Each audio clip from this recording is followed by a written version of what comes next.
Hello and welcome to the Financial Times in Seoul. Earlier I spoke to Oh Yoon-dae, Chairman and Chief Executive of KB Financial Group. It includes Kookmin Bank, South Korea's largest with more than 26 million customers, as well as asset management and life insurance divisions. We spoke about the challenges faced by Korean banks as they eye expansion abroad, the risks presented by South Korea's soaring household debt levels, and the growth outlook for Asia's fourth biggest economy. Your bank and several other Korean banks have been expanding in certain other Asian countries. Should we expect to see this accelerating in the years to come? There is a pro and con for making affiliate and branches overseas. One of the important reasons is that if you look at the growth of total asset of banking sector, Korea has become more as mature industry, so that they cannot grow more than real growth, GDP, 4 to 5%. So that they just look for somewhere where they can grow further, like Asian country, Indonesia, Malaysia, and even China. That's very important for strategy. But the drawback for going abroad is that I don't think we have comparative advantage compared to even local and the international, multinational banks, because the borrowing cost of Korean banks is higher than Citi or HSBC. We are paying around 150 basis points more than those multinational banks. Then when we do business in foreign country, we cannot at the best position in making competition with those one. For much of the last 10 years or so, Korea was trying to promote itself very much as an international Asian financial hub. That seems to have slowed since the 2008 financial crisis. Do you think that potential is still there? As you know, Korean GDP is 20,000 level, so we try to move into from manufacturing to service sector, including hospital management, tourism, and banking. In that regard, Korean government try to make banking sector competitive internationally. And if you look at also in terms of bond, Korea is second after that of Japan. So that a lot of foreign bankers have interest in doing bond business, so that we have strong potential because of domestic size of economy and also bond issuance in Asia. South Korea has one of the world's highest levels of household debt relative to household income.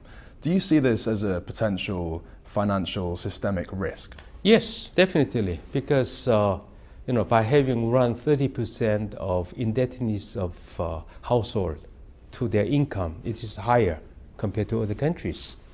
Yes, it is quite dangerous, even for banking sector. One of the benefit or good guidance of Korean regulator has been that, as you know, loan-to-income ratio has been strongly controlled by government, so that we cannot loan more than 60% of their income or value of mortgage.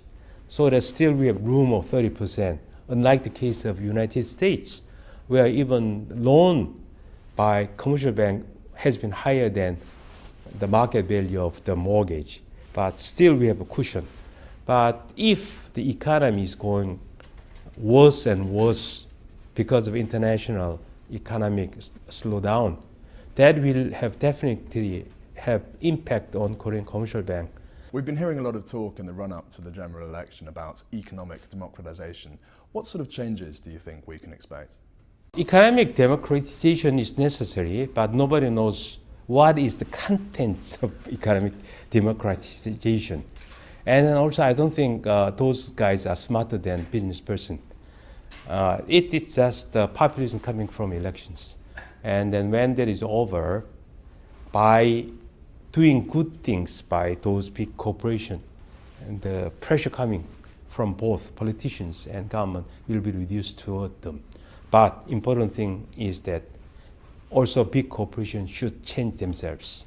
Could you describe for us the relationship between the Korean banks and the big Korean conglomerates, largely manufacturing groups, that have been making so much progress around the world? As you know, Korean economy has been growing, and then there have been a lot of Korean multinationals, as I mentioned, like Hyundai Motor Company, and Samsung, LG, and POSCO. That we, as a banker, cannot provide service to those companies when they do business abroad, because we, as I mentioned earlier, the funding cost of Korean bank is higher than those of HSBC or Citi or Santander. So that they borrow money not from us, they go to those bankers. And then even in case of, let's say, Samsung Electronics, their creditworthiness is as good as Korean government as well as Korean bankers.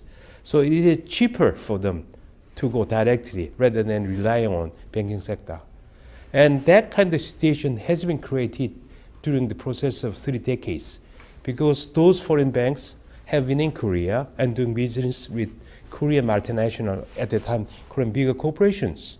So when Korean multinational go to Latin American country, then instead of KB go there providing services, they rely on American banks.